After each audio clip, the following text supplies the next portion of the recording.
This podcast is brought to you by PodSpot Events. Hi everyone and welcome to Able Pod. Men, we think we're an island. We're not. There are a lot of things in the market tailored to women, but men we found tend to be forgotten. Men are committing suicide and no one even had an idea that they were upset or that there was something wrong in their life. What you're talking about is sort of an old school, sort of underpinned masculinity with a good heart and a good ethic. A lot of people need that. A lot of people need that these days. Even though I was surrounded by my wife and my 3 kids, I was still very lonely. I went down some dark places. As strong as you think you are, when it does come knocking on your door, it will show you the true test of who you are. So every morning I wake up, I give gratitude for the life, my blessings, my family, the roof over my head, the food I'm going to eat. And that's why I feel so passionate about giving back, because unfortunately not everybody is blessed or has that life. As a community, if we affirmed what we're grateful for on a daily basis, would we be better off mental health-wise? Absolutely. Believe in yourself and don't compare yourself to somebody else. Run your own race, take your own steps, make your own decisions. Well, hi everyone, and thanks once again for tuning in to Able Pod, the podcast channel on behalf of Able Plus. We do disability and aged care networking events all around Australia. We've got 70 to 80 events in the calendar this year. There's every chance that we're coming to a community near you. I'm excited. I've got a guy here in front of me, Jack Mouradian. Jack, welcome to the channel. Thank you for having me, mate. Jack, you've started a business called Active Futures. You're specialising in men's work. I have a special passion for men's work. What made you get involved in the space, mate? Yeah, correct. So we have opened up Active Futures where we're helping participants assist them with independence. We chose to open up a males only hub because we saw a gap in the market. There are a lot of things in the market tailored to women, a lot of support services, a lot of community participation hubs or businesses, organisations. But men, we found, tend to be forgotten. We are raised to kind of just be tough and, don't cry and don't talk about your emotions and hide them and, be the provider and be the big burly bloke and stuff.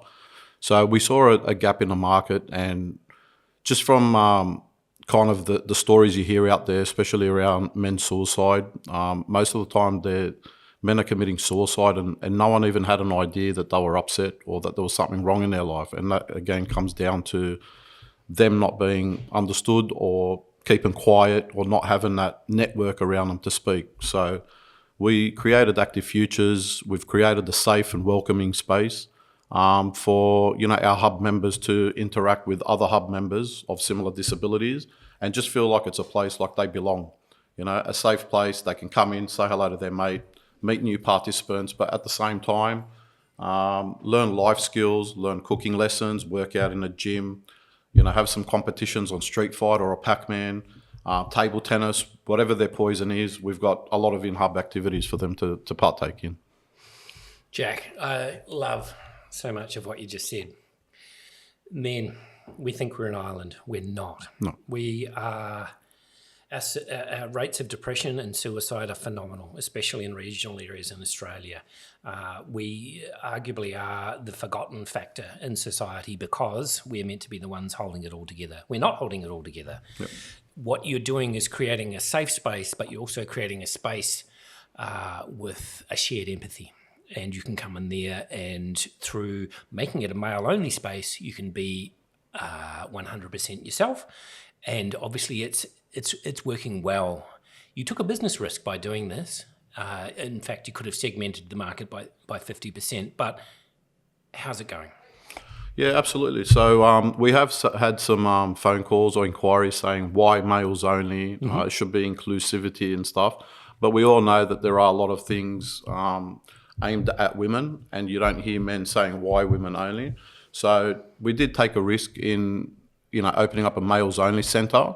But we did take that risk knowing that we're going to kind of draw on mine and my brother Michael's strengths, who's my business partner in Active Futures.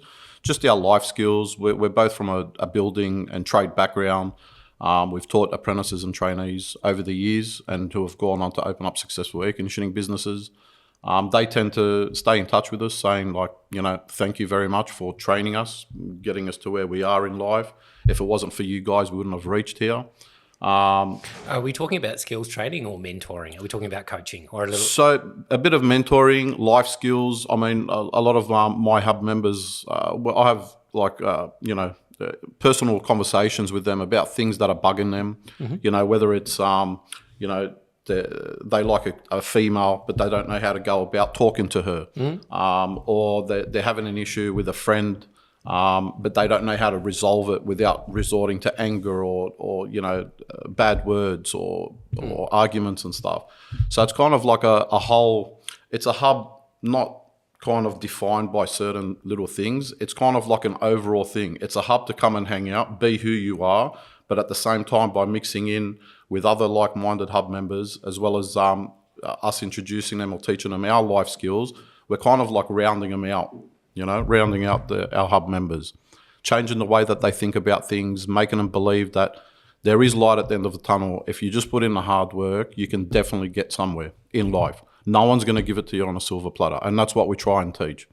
And when you do speak to them, they do say that they have these aspirations and goals, but they're not actually doing anything towards that, or someone is not kind of nicely encouraging them or pushing them towards that. Mm-hmm. So you don't force them, but you have to be somewhat kind of encouraging, but also in a way to make them reach that goal, like work out in the gym. I know you don't really feel like it today, but let's do at least 20 minutes today. Maybe next time we'll hit 30 minutes. If you don't feel like doing it right now, let's chill out. Let's have a coffee. Let's have a little chat. Maybe I'll play PlayStation 5 against you. You can beat me. And then we can go to the gym. So we always kind of mix and match it. We don't want to be forceful. We don't want to kind of, say you must do this between this time and that time and you must do that. So I don't think that works anyhow. Yeah. I think what you're talking about is sort of an old school, sort of underpinned masculinity with a good heart and a good ethic. Yep. And a nice mentorship around it. And I think a lot of people need that. A lot of people need that these days. It's really lacking. What made you do this? You're obviously successful in your trades. Why start a men's hub? Why drop a lot of your own capital and equity into it? Was there something that triggered you to go down this line? It's a big pivot for you, mate. Why? Yes. So what happened to me was January 2021, I had an injury. I broke my calcaneus in 6 pieces, which is my heel bone. I was off work for about just over 11 months. During that time was the first COVID lockdown as well, and I was actually in the middle of building my new house. So those 3 things, obviously with me being, off my feet for about 5 months while it healed, and then after that crutches and a moon boot. Even though I was surrounded by my wife and my 3 kids, I was still very lonely. I went down some dark places, really angry because, for 27 years prior to my injury, I'd work 6 days a week. I was the provider. I was the man in my house, was involved with my children, dropping them off, picking them up from activities, doing what I could for, my beautiful wife, Rosa. So being off for 11 months, and especially the first COVID lockdown followed by the second COVID lockdown, it just put me in a place or a hole that no one could help me with. I started researching a lot, like online, what kind of communities are out there, what kind of, programs or facilities are out there, something for me just to be social. The thing that I just kept coming back to or kept finding was like man's shed. So that wasn't suitable for me. Like, I'm a tradesman. I don't want to learn new skills. Like, I know how to measure, cut, build, fix and stuff like that. So it kind of brought me down the path of, once I did heal and return back to work, I thought, during our aircon business, we've got NDIS service providers that we actually do air conditioning for. Sure. So over the years, we did see a lot of different, participants, and, the way that, the struggles that they have in life. So we just, between me and my brother, it was time to give back. I said that what happened to me with my injury was life-changing for me, and I wanted to give back. And if it was that hard for me while having my wife and my 3 kids around me, having a business and whatever, I could only imagine how hard it is for any males with disabilities.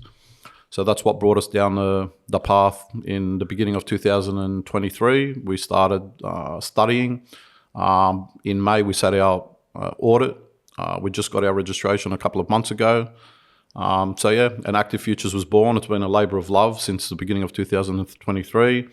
And mind you, I had another injury just before Christmas. I ruptured my bicep tendon, had surgery on the 28th of December. So I was out for another 6 weeks in a sling, which also delayed the opening up of Active Futures. So yeah, that's how Active Futures was born, and that's how we've become here. Jack, it was born out of adversity. Yeah. So here you are, the provider, laid up, can't work, unusual injury, taken out by your heel. Yeah. Got your wife and kids around you, and depression comes quite quickly. Surprisingly quickly. 11 months is not a huge amount of time, mate. No. Depression for me came straight away. The black dog circles and he lands on you hard. Surprisingly. It's somewhere along that journey you're like, I need to do something about this. Yeah. If I'm feeling this, and you reach out in this men's shed, which is a council-owned business, and it's a great thing, but it wasn't for you. Do you have any idea how big the hole is for men's mental health out there in the community at the moment? I do. And that's why we chose to do this. I mean, depression found me, and anxiety and all that stuff quite quickly after my Surprisingly. injury. Yeah. It literally within 3 weeks, I was like going nuts. Like I just didn't know what to do with myself. Because like I said, I was working 6 days a week for 27 years prior to that. Yeah, that's as the male provider and protector and all that stuff. So then when the handbrake got pulled up in my life with that injury, and just laying back, having my wife, have to provide for me, take me places, drive me, my kids, just doing everything. That's why she's my angel. So I love that you're acknowledging your partner in this. Does it surprise you how fragile the male mind is? Does it surprise you how fragile human beings are? Absolutely. It's very good when everything's going well. Absolutely.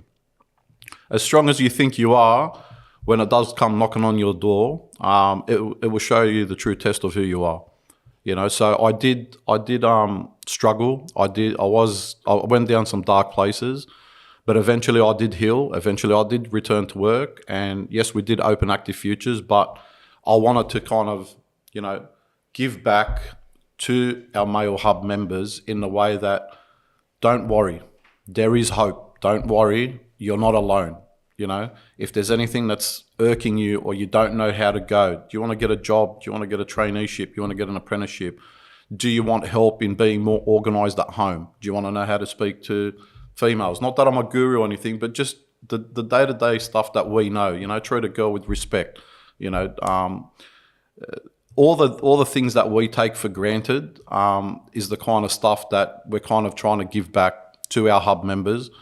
Because a lot of them did grow up without father figures or male role models in their life, so they've kind of been skewed and lost along the way.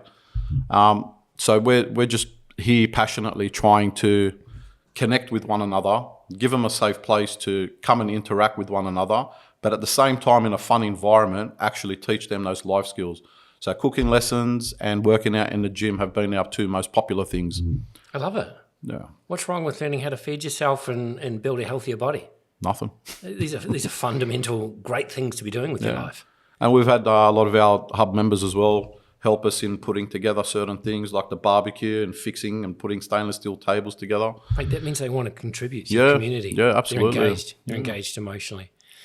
I know you've given a lot of your own time. You've probably given a lot of your finances. What does that look like? What sort of a contribution are you making to your community right now? And when are you going to make a financial return on that? Because my understanding is that you're giving a lot of yourself. Well, look, we have put a lot of money privately from mine and my brother's pocket. It's not a bank loan. It's not, funded by corporations. It is our private money, and that's how much we believe in what we're doing. We have only been operating for just over 2 months, but the feedback we're getting is astronomical at the moment. We've had a lot of interest. So I think we're on the right path. We're being told by a lot of support coordinators and industry people that you're doing great things. The feedback we're getting from people in the industry as well has kind of started rippling out to further circles. So I think we're on the right path. And I don't think we're looking at the return at the moment. We're just looking at getting this hub run correctly and properly with the right supports, right staff, right participants. And then we've been getting a lot of questions whether we're opening up in different suburbs, whether we're going to Queensland, Melbourne, because there's nothing out there similar to it. Mate, there's not a lot out there, full stop. Yeah. It's a huge hole. But you're dealing with a male mindset. And the male mindset is that they're not sure that they need help. And that's a tough gig, right? We had one participant who was in a group home for 2.5 years, hasn't left his group home, doesn't want to participate, doesn't want to go out in the community, doesn't want to see anybody. He saw our hub on Facebook, and that pricked his interest. I advised him to come in for a hub tour. He had a hub tour. He loved it. He said, I want to start straight away. He's been with us for 2 months. The changes in his demeanour, his strength, the duration he's going for in the gym, as well as his social skills have been astronomical. Like his mum has come back to me saying, I haven't seen my son smile in almost 3 years. It's so great to see him working out in the gym, doing cooking lessons and stuff. So just little stories like that. I had another participant as well. He's got his driver's license in automatic, wanted to drive manual. So I took him to Jameson Park and put him in my work truck and drove around and taught him how to drive manual. So they're just these little things that I can contribute to somebody's happiness and well-being. That's means the world to me. Jack, you're the dad that we always wanted. You're like the masculinity, the driver manual. It's just awesome, mate. I'll do my best, mate. I've got 3 kids of my own, so I know how important it is to guide people the right way, or give them that encouragement and that support that they need to grow and flourish as people. What would you do with Active Futures? What would you do if you got some government funding or you got some additional help to grow the brand? Given that men's depression, men's suicide is the numbers nationally are horrific. Yep. We are struggling. We are arguably forgotten about in society, and we're let down by a very, very small percentage of men who do the wrong thing. What could you do with the brand? Where could you take it? I think probably the best thing that we could do is actually take it to areas that it's needed, especially regional. But even in Sydney, like I said, we have been contacted many, many times from people, whether it's from the Northern Beaches side or out Illawarra, Wollongong side, someone from ACT, Melbourne. So there's a lot of interest saying, are you going to open up somewhere else? So I would say if we were successful or able to secure government funding to help Active Futures grow, then it would be like expansion to other areas that's needed and to kind of follow the same game plan. The same model. Pain centres, regional areas. Yeah. Jack, I know gratefulness is a big theme for you. How do you weave it through Active Futures? How does it help with mental health? Talk to us. It is a big thing for me. Gratitude. I give gratitude every morning and every night. So every morning I wake up, I give gratitude for the life, my blessings, my family, the roof over my head, the food I'm going to eat. Hang on. Is this through prayer? Is this in your quiet time? Is it in the back of your mind? Yeah, it's a prayer. I do a prayer in the morning. I do a prayer in the afternoon. Yep. I wouldn't say I'm overly religious, but I am very grateful. I do believe there's a bigger being, out there. So I am very grateful for the life that I have. I've gotten through my ups and my downs and my difficult times. There's still more difficult times to come. But I am grateful for having a supportive wife, family, mum and dad, brothers and sisters. So I'm very, very grateful, and I give my gratitude every single day. And the way that I try and kind of weave it into Active Futures is, again, just to let our hub members know that don't feel down or don't feel like things will not change. Even in your darkest times and darkest periods, you should look out for the light. There is always a light at the end of the tunnel. You need someone to just kind of stand with you and go, I'm here with you. Like, you're not alone, and let's do this together. I had that through my family. I had that through, the support that I had, and that's why I'm grateful, and I give my gratitude every single day. I am blessed to have a supportive family. I am blessed for the life that I've had, and the way that I want to give, and that's why I feel so passionate about giving back, because unfortunately not everybody is blessed or has that life. And did this gratitude, this actively acknowledging everything you're grateful for, come at your darkest day during your injury, or has it been something that you've had throughout your life? No, I think it's as I got older, when I was younger, it was all about chasing the contracts, chasing the materialistic things. What's the next project? What's the next car? What's the next house?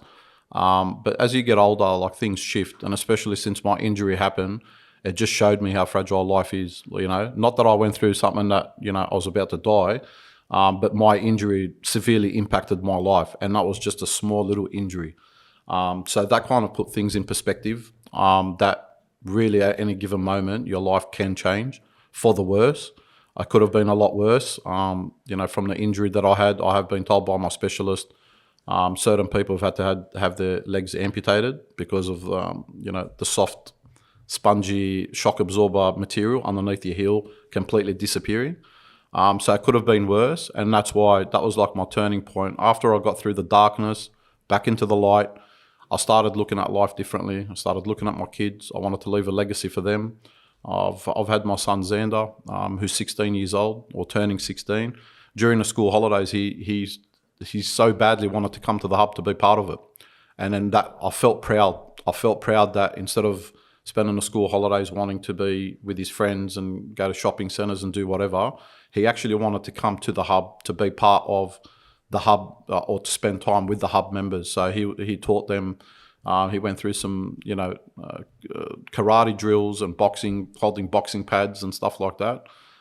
So that's kind of the legacy and my gratitude that I'm leaving a legacy to my children, that if it's within their control and power to help people, then help people, because that's what we're here on this earth. We're not here to gather richness and materialistic things. When you're gone, you take none of that with you. The only thing that remains is the memory of people that had ahead of you, not the nice car you drove, not the nice house you lived in. So the more people you touch, the more you will resonate and be remembered for who you are, not the yellow BMW or the flash house. None of that matters when you're gone. So it was later on in life, as I got older, things change. Your perspective of life changes, Jack, I think it's such an important message, and I think probably social media is driving people towards a more materialistic type outlook, right? Yep. It's not good for mental health. It's not good for men. No. I don't like social media. You don't like social media? You're going old school. I'm still learning it. I'm still learning it. But yeah, you're very, very right in saying it's a specific perception in social media. Everybody's happy in social media. Everybody's on holidays all the time. Everyone's living their life to the best on that social media. But behind those photos, behind that story, you actually don't know what's going on. Are you showing your guys that come into the hub what life really looks like on the other side of their social media wall? Are you breaking that down and saying this is the reality as to what you can expect on a daily basis? There will be highs and lows. I don't think I'm showing them or kind of speaking to them about social media, but I'm kind of just bringing back the old school. So how I was raised by my father, how like the things that I found that helped me in life. So not necessarily social media, but just kind of believe in yourself and don't compare yourself to somebody else. Run your own race, take your own steps, make your own decisions. Comparing yourself to other people is kind of detrimental to your own health and detrimental to your own progress. So we try and teach all our hub members, take the leap, just take the leap. You'll be right. We'll help you, but just get out of that little spot that you're in. There's more to you than that. You need to grow as a person. If you want a job, you can't just keep talking about, I would like a job. You actually need to do the steps to get that job. And no one's going to go, here you go, here's a job. Because you need to work at that job. You need to turn up on time for that job. You need to be a valuable member of that team for them to keep you on to that job and pay you. So no matter whether it's a job or a skill you learn or how to communicate, how to be social, these are all kind of just steps, you know. You don't know this stuff. You got to find yourself, you know. You mentioned your dad. I've got to go there. Mm-hmm. Good relationship, functional relationship. Yeah, very good relationship. Part of how you can convey a positive masculinity, a good take on being a guy. He was key to you. So my dad is Armenian heritage, very, very strict upbringing. I wasn't born here. I was born in Saudi Arabia. I was raised in Jordan until I was 7 years old, and then I came here. So I'm of Armenian heritage and Palestinian heritage from my mum's side. So yeah, coming to Australia at just over 7 years old, having to learn a whole new language, new culture. It wasn't until my later years, being a teenager, that I started kind of experiencing Australian life on my own. Because, it was a very strict upbringing by my dad. But in the younger years, I probably saw it as kind of like, why am I not able to go this? Why every school holidays you want me to come and work with you? Why can't I go out and hang out with my friends? So I didn't understand it earlier on, but I'm kind of grateful for what he done, because it did make me the man who I am. And he did teach me the resilience into dealing with issues and problems. So I have a very great relationship with my dad. I'm very grateful of the way that he raised us. But he is one of those men that doesn't show emotion or love or, all that stuff. I know he shows me love.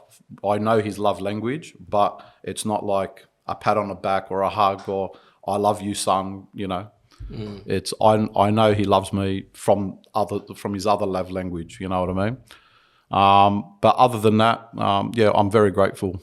My dad's a very old school, still till now, a very old school man. Doesn't talk about his emotions, very quiet, very driven in what he does.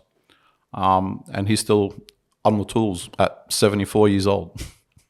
So he goes out with the boys and he's still on the tools. He works, he fixes, he drives, he repairs, climbs up extension ladders. So for a 74-year-old, that'll tell you how driven he is. Yeah, he's a worker. As a community, if we affirmed what we're grateful for on a daily basis, would we be better off mental health-wise? Absolutely. If you give gratitude and you humbly accept what you've got, because let's be honest, if you think you're having a bad day, just think about somebody else. It could be so much worse, You could be living on the streets. You could have had your mum die. There's so many. So every time you think that you're having the worst day or you're in the worst situation, there's actually someone about 100 times worse than you. So you should be grateful for what you got. And it's just all about backing yourself and trying to figure out how you get out of that situation. It's not going to be an overnight thing. It's not going to be like click your fingers and by next week you've turned it around. Everything in life is actually applying yourself strategically to get out of or get what you need or what you want. No one is going to come up to you and go, here you go, for free. No one's going to give it to you on a silver platter. It has to be earned and hard work has to be put into for you to achieve it. Yeah.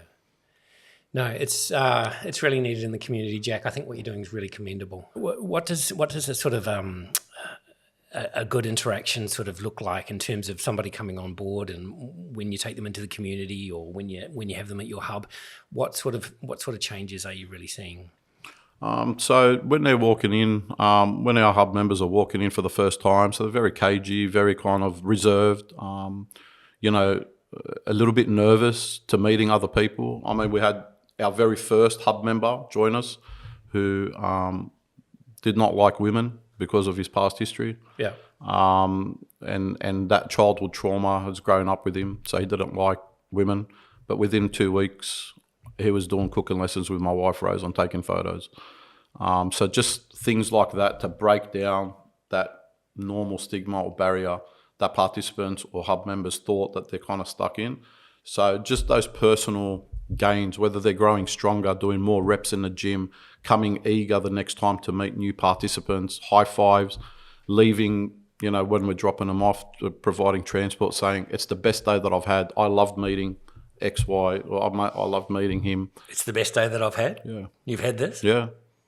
Best place I've been to, best day I've had in a long time. And then if I'm not around, the hub members would say to Rosa, I love hanging out with your husband, Jack. I love hanging out with Mick. That's away from our ears, confiding in my wife. So that fills me with confidence that we're on the right road. It's just about, you would know, we are new to the industry. The NDIS is very protective of their participants, very protective of their reputations. So it will take time for people to know who we are, but we are starting to get around in circles and to be known. But mate, the industry is also a great gatekeeper of participants, but by God, if you've got the right offer, the gate will open. And I think it will for you. And I think you've got a great business, and I would encourage you to stay on that lane. And I would love to see some government funding back you up throughout that process. What does it look like when a participant comes in?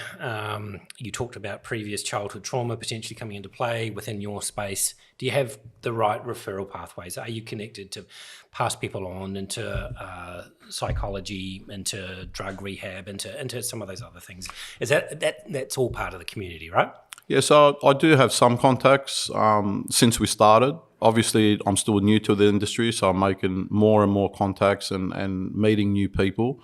But I do have certain people I can refer to, whether it's regarding allied health, OT, speech pathology, as well as physiotherapy. But I wouldn't say I've got all of them on board at the moment because I'm still new and still making new contacts and meeting new people. You're going to become a referrer within the industry, which is highly valued. Yeah. And you're going to want to refer to people that you have rapport with and are going to look after your guys. Absolutely. It's very important that you maintain the culture, whether they're with you or with outside of your organisation. So you're going to be actively looking for it, and that requires networking. And yeah, you'll find those, mate, and they'll be very, very keen to link up with you. You're in a good niche.